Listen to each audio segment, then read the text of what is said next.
হঠাৎ দেখি রাতের 2:30 বাজছে আর আমাদের গেটে জোরে জোরে কে আওয়াজ করছে। প্রথমে তো ভয় পেয়ে গেলাম, এত জোরে কে আওয়াজ করছে, উঠতে কিন্তু ভয় পাচ্ছিলাম। তারপরে উঠলাম, উঠে বাইরে থেকে অনেকবার চেঁচামেচি করলাম, কে কে, কোনো সাড়া নেই। বাইরের দিকে তাকিয়ে দেখছি প্রচণ্ড কুটকুট করছে অন্ধকার। তো এত অন্ধকারে ঘর থেকে বেরোতে কিন্তু খুব ভয় পাচ্ছিলাম, কিন্তু কি করব, দেখতে তো হবে গেটে কে আছে, এত জোরে জোরে বাড়ি মারছে। তারপরে গেট খুলে গিয়ে দেখি আমাদের ভোলুবাবু এসেছে। উনি তো রাত্রির 12টা, 1টা, 2টো, 2:30 মানামানি নাই। ওনার যখন ইচ্ছা হয় তখন ও বাড়িতে আসে, যখন ইচ্ছা হয় বাড়ি থেকে বেরিয়ে যায়, আর আমাকে ওনার ইচ্ছা মতন কাজ করতে হয়।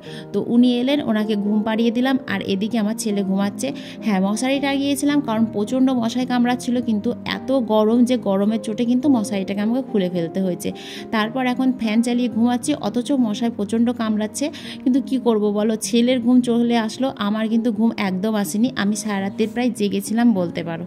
তারপর রাতের 2:30 থেকে প্রায় 3:30 অবধি ফোন দেখলাম। কি করব, ঘুম আসছে না। আর এরকম ঘুমের প্রবলেম কিন্তু আমার মাঝে মাঝে আসে, মানে যখন ঘুমাই তখন খুবই ঘুমাই, মানে শোয়া মাত্র ঘুম চলে আসে, আর যখন ঘুম আসে না তখন প্রায় সারা রাতি জেগে থাকলেও আমার ঘুম আসে না। তো এরকমটা মাঝে মাঝেই হয়। তো প্রচণ্ড কালকে বিরক্ত লাগছিল রাতের বেলাতে, কি করব বুঝতে পারছিলাম না। তারপর ভোরবেলাতে একবার উঠলাম, উঠে এদিকে ওদিকে একটু ঘোরাঘুরি করার পর অবশেষে 7টার মধ্যে ঘুম থেকে উঠে পড়েছি। তো বোন ঘরের কাজগুলো করছে, আর আমার কাজ কিন্তু এখনও পড়ে আছে। বাইরে বাসন মাজা, ঘর বাড়ি ঝাড়ঝুড় দেওয়া, মানে ছাদ ঝাড় দেওয়া, বাইরেটা ঝাড় দেওয়া, সবই পড়ে আছে।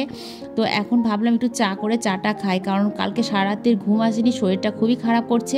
তো ফ্রিজে দেখলাম দুধ রাখা আছে, সেই কারণে সকালবেলাতে দুধ চা করে নিলাম। আর বিস্কুট ছিল না কোটোতে, তো বিস্কুটটা বের করলাম। এখন বিস্কুটগুলো কোটোর মধ্যে রাখবো। তবে কোটোর মধ্যে বেশি বিস্কুট রাখি না, তার কারণ হচ্ছে বেশি বিস্কুট থাকলে না বিস্কুটগুলো নরম হয়ে যায়। ওই কারণে যতটা প্রয়োজন হয় ততটা আমরা ঢেলে রাখি। কোনো সময় হয়তো 2 প্যাকেট ঢালি, কি কোনো সময় 1 প্যাকেট ঢালি, বাদ বাকি কিন্তু প্যাকেটেই থাকে। তো এখন চা হয়ে গেছে, চা খাবো 2 বোন মিলে। তারপরে বোন চলে যাবে নিজের কাজে, আর আমি করব নিজের কাজ। সকাল সকাল যেহেতু আজকে ঘুম থেকে উঠে পড়েছি, সেই কারণে ভাবলাম যাই বাজার থেকে গিয়ে টাটকা মাছ কিনে নিয়ে আসি। তার কারণ এখন বেলা করে স্কুল যাই, টাটকা মাছ পাওয়া যায় না। সেই কারণে সকালবেলা এখন বাজারে এসেছি শুধু মাছ নিতে আর কিছুটা বাজার করতে। তো একটা রুই মাছ নিলাম আর কিছুটা সবজি বাজার করলাম, তারপরে বাড়ি এলাম। তো বাড়িতে ছেলেকে ঘুম পাড়িয়ে রেখে গিয়েছিলাম, আর পাশের বাড়ি বর্মাকে বসিয়ে রেখে গেছিলাম। পাশের বাড়ি বর্মা আমাদের বাড়ি গেটের সামনে সকালবেলা এসে বসে থাকে, যেহেতু আমাদের এদিকটায় প্রচণ্ড হাওয়া আসে, ফাঁকা, তো সেই কারণে বর্মা বেশিরভাগ টাইম কিন্তু আমাদের গেটের সামনে বসে থাকে। তো বর্মাকে বললাম তুমি একটু বসো, আমি গিয়ে একটু বাজার করে নিয়ে আসি।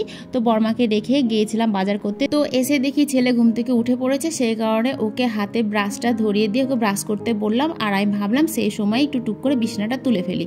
তো বিছনার চাদরটা তুলে ফেলেছি, এখন বিছনাটা গুছিয়ে একটু ঝেড়ে ঝুড়ে রাখবো, কারণ যত তাড়াতাড়ি কাজ করে রাখবো তত তাড়াতাড়ি আমারই এগোবে, তাই না?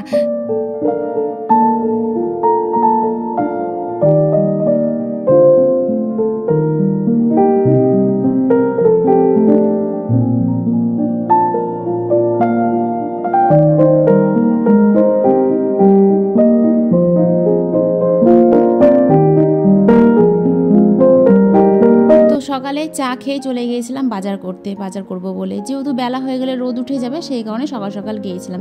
দেখলেই তো ঘরের কাজ কিচ্ছু হয়নি, মানে বাইরে বাসন কুসন সবই পড়ে আছে। তো বাসন মাজতে গিয়ে দেখি হাঁড়ির মধ্যে অনেক ভাত আছে, যেগুলো আমার ভোলু খাবে না, তার কারণ উনি মাছ মাংস ছাড়া কিন্তু ভাত একদমই খেতে চায় না। তো সেই কারণে ভাবলাম যে বাইরে অনেকগুলো ছাগল ঘুরে বেড়াচ্ছে, তো ওদেরকে দিয়ে দিই। তো 1 গামলা ভাত ছিল, তো ভাতগুলো সব নিয়ে এসে দিলাম।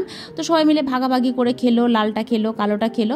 আর ওই যে কালো ছাগলটা যেটা দেখতে পাচ্ছ আমি ধরে নিয়ে আসছি, ওই ছাগলটাকে না আমার বেশ ভালো লাগে, তার কারণ আমাদের বাড়িতেও না ওরকম একটা ছাগল ছিল, আর ওর থেকেও অনেকটাই বড় ছিল। তো যাই হোক, ছাগলটাকে ধরে সবাই কেটে খেয়ে নিয়েছে। মানে আমরা বিক্রি করিনি, তবুও মানুষ ধরে কেটে খেয়ে নিয়েছে।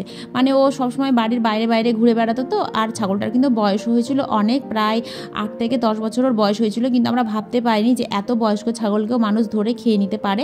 আসলে ও বাড়িতে একদিন থাকলে 2 দিন বাড়িতে থাকতো না, আর আমাদের এলাকার সবাই জানতো এটা হচ্ছে আমাদের ছাগল। আর ছাগলটার একটা সমস্যা ছিল, সেই কারণে ছাগলটা আমার মা বেচতো না। আর আমাদেরকে বলেও ছিল যে ছাগলটা তোমরা বেচবা না, ছাগলটা তোমরা পুষবা।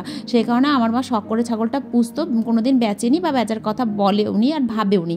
আর বেচার কথা যদি কোনো সময় বলতো, তো জানো তো ছাগলটা চোখ দিয়ে টপটপ করে জল পড়তো, ওরাও সব কিছু বুঝতে পারতো। তো সেই ছাগলটার জন্য আজও আমাদের বাড়িতে সবাই মন খারাপ করে।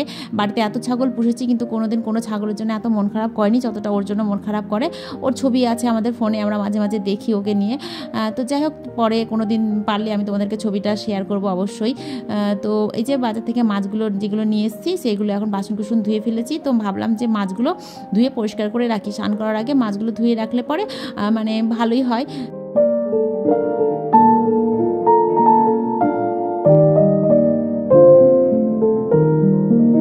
মাছ ধোয়া হয়ে গেল, তাই ভাবলাম যাই কলপাটটা আবার একটু ভালো করে ধুয়ে ফেলি। তার কারণ মাছ ধুলাম, মাছের জল টল তোমার কলপাড়ে পড়েছে, সেই কারণে একবার ধুয়েছিলাম জানো তো, বাসন মাজার পর একবার ধুয়েছিলাম, তারপরে যেহেতু আবার মাছটা কলপাড়েই ধুলাম সেই কারণে আবার কলপাটটা ভালো করে পরিষ্কার করে একটু ধুয়ে নিলাম। তারপরে এই যে স্নান টান করে এখন চলে এসেছি সাজুগুজু করতে। আর মেয়েদের ওই একটাই টাইম গো সাজুগুজু করার, এই যে দুপুরবেলাতে স্নান টান করে শুধু ওই সিঁদুর পরা, কপালে টিপ পরা আর একটু মানে কি বলবো মুখে একটু ক্রিম টিম মাখা, এই যা। আর আমি তো ভাই দিনে একবারই সাজুগুজু করি, তার কারণ পরে আমার সাজুগুজু করার আর টাইম থাকে না। হ্যাঁ, তবে যেদিন রিলস বানাই সেদিন হয়তো সাজুগুজু করি, কিন্তু রিলস টিলস না করলে কিন্তু এই দিনে আমি একবারই সাজুগুজু করি। তো যাই হোক, সেজে গুজে চলে এসেছি এখন যুদ্ধ করতে, কারণ মেয়েদের রান্না করা যুদ্ধ করা দুটোই সমান। তো আজকে এনেছি কলমির শাক, আর এই কলমির শাকের জন্য আমাকে গোটা বাজার ঘুরে বেড়াতে হয়েছে, তার কারণ কলমির শাক খেতে আমার খুবই ভালো লাগে। সেই কারণে আজকে সকালবেলাতেই ভেবেছিলাম যে কলমির শাক নিয়ে আসবো, তার কারণ বাজারে ওই যে বেলা করে যায় কলমির শাক পাওয়া যায় না, মানে এই কলমির শাক বলো, শুশনির শাক বলো, এই টাইপের শাকগুলো না একদম পাওয়া যায় না, একবারে সকালবেলাতেই পাওয়া যায়, আর একটু বেলা হতে না হতে সব কিন্তু বিক্রি হয়ে যায়, সেই কারণে কলমির শাক নিয়ে আসা। তো গোটা বাজার খুঁজে খুঁজে তারপরে পেলাম, তবে হ্যাঁ পেয়েছিলাম, গিয়ে পেয়েছিলাম, কিন্তু যে কলমির শাক আমার খেতে ভালো লাগে সেই কলমির শাক ওটা ছিল না, কিন্তু ওটা ছিল তোমার জলের, আর জলের কলমির শাক খেতে একদম ভালো লাগে না, জমিরটা খেতে ভালো লাগে। তো জমিরটা তো খুঁজেই পেলাম না, তো যেটা এখন পেয়েছি এটা না জমির না জলের, মানে ডাঙাতে যেটা হয় সেটা। আসলে কি বলতো, আমরা যেখানে থাকি আমাদের বাড়ির আশেপাশে পুকুর আছে তো অনেকগুলো, তো ছোটোবেলাতে যেতাম, আমাদের বাড়ির পাশে একটা দিদা আছে, দিদাই কলমির শাক এইসব শাক না তুলে বেড়াতো আগে। তো দিদার সঙ্গে যেহেতু আমরা ঘাটে পুকুরে যেতাম শাক টাক তুলতে, সেই কারণে শাক সম্বন্ধে একটু যাই হোক আইডিয়া আছে কোনটা কোথাকার শাক। তো যাই হোক শাক খুঁজে নিয়ে আসলাম, তো শাকগুলো ছাড়িয়ে রাখলাম, আর উপরে কিন্তু আমার ভাত বসানো হয়ে গেছে, আর পুজো দিয়েও চলে এসেছি। আর এই যে কিছুটা সবজি এনেছিলাম, সবজিগুলো আজকে দরকার নেই, সেগুলো এখন ফ্রিজে ভরে রাখলাম। আর মাছ এনেছি একটা গোটা মাছ, তো এতটা মাছ তো আজকে আমার লাগবে না, যেহেতু আজকে রাত্রে আমাদের এখানে খিচুড়ি খাওয়া আছে, সেই কারণে ভাবলাম অর্ধেকটা মাছ রান্না করে অর্ধেকটা রেখে দিই। তবে অর্ধেকের বেশি রেখেছিলাম আর অর্ধেকের কম কিন্তু রান্না করেছিলাম। আর এনেছিলাম জানো তো মাছের তেলটাও এনেছিলাম, মাছের তেলটা এনেছিলাম তার কারণ একটু তোমার ওই চাল কুমড়োর ঝাল রাখা আছে বাসি, তো ওটা দিয়ে চাল কুমড়োর ঝালটা একটু নেড়ে নেবো, তাহলে যদি খেতে একটু ভালো লাগে, যদি ভালো লাগে তো খাবো, না লাগলে কিন্তু খাবো না। তো এখানে কলমি শাকটা আমার রান্না করা হয়ে গেছে, কলমি শাকে বেশি কিছু না, একটু 5 ফোড়ন, কাঁচা লঙ্কা, শুকনো লঙ্কা ফোড়ন, আর তোমার হচ্ছে কটা রসুনের কুয়া থেতে দিয়ে ওটাকে ভেজে দিয়ে তারপরে শাকগুলো দিয়ে একটু নাড়াচাড়া করে নামিয়ে নেব। তো এটা দেখো আমার শাকটা রান্না করা হয়ে গেছে, এটা এখন নামিয়ে মাছের ঝোলটা করব। আজকে বেশি কিছু রান্না করব না গো, আজকে মাছের ঝোল আর শাকটাই করব। তো আজকে মাছ কিনতে গিয়ে জানো তো একটা কাকুর সঙ্গে মানে দেখা বলতে কাকুটাকে চিনি না, কাকু বলাও ভুল, আমার বাবার থেকে অনেক বয়সে বড়, তো জেঠুই বললাম। তো জেঠু আমার আগেই দাঁড়িয়ে কিন্তু মাছের দামাদামি করছে। তো মাছটা চেয়েছিল তোমার 240 টাকা কেজি, তো কাকু বলছিল 240 টাকা কেজি দিব না, 220 টাকা কেজি দিব। তো আমিও গেলাম, তো আমাকে মাসি জিজ্ঞেস করলো যে মাসি তুমি মাছ নিবে, যেহেতু দেখবা এই মাছওয়ালা মাসিগুলো সবজিওয়ালা মাসিগুলো সবাইকে কিন্তু মাসি মাসি করে কথা বলে, ছোট হোক কিংবা বড়, তো আমাকেও যেহেতু মাসি বলে তো আমিও মাসি বলি। তাহলে হ্যাঁ মাসি আমি একটা মাছ নিব, আমাকে একটা তাজা ভালো দেখে একটা মাছ বেছে দাও। তো যেহেতু আমি তাজা মাছ ছাড়া নিই না, সেই কারণে মাসি কিন্তু আমাকে এই মাছটা মেপে দিল। এই মাছটার ওজন হলো তোমার পুরো 1 কেজি, আর ওই জেঠুটাকে একটা মাছ মেপে দিল, মাছটার ওজন হলো 1 কেজি 50। হ্যাঁ, তো আমারটার দাম হলো তোমার 220 টাকা, যেহেতু ওই কাকু আগে থেকে দাম করে রেখেছিল। দেখছো আবার কাকু বলছি, আসলে রাস্তাঘাটে মানুষজনকে কাকু বলে বলে এমন অভ্যাস হয়ে গেছে না, যে বাবার থেকে বড় কি ছোট সবাইকে কাকু বলে ফেলি। তো যাই হোক, ওই জেঠুটা দাম দর যেহেতু করে রেখেছিল যে 240 টাকা না 220 টাকা করে, সে কারণে আমাকে বললো যে মাছের সাইজ আজকে বড়, তো 20 টাকা করে আজকে বেশি নিচ্ছিলাম। তো জেঠু যেহেতু বললো যে 220 টাকা করে দিতে, সেই কারণে কিন্তু 220 টাকা করে তোমাকে দিচ্ছি। বললাম ঠিক আছে। আর আমি যেহেতু মাছ টাছ কিনি, সেই কারণে ধরো আমি মাছের দাম জানি যে কোন মাছের কত দাম হতে পারে না পারে, বাড়িতেই বা কত দাম নেয় আর বাজারে গেলেই বা কত দাম নেয়, সেই কারণে কিন্তু আমি দামাদামি খুব একটা করি না বললেই চলে, যেহেতু মাসিরা যা দাম বলে আমি তাই দাম দিয়ে কিন্তু মাছ নিয়ে চলে আসি। তো মাছটা আমি বললাম ঠিক আছে তুমি আমাকে কেটে দাও।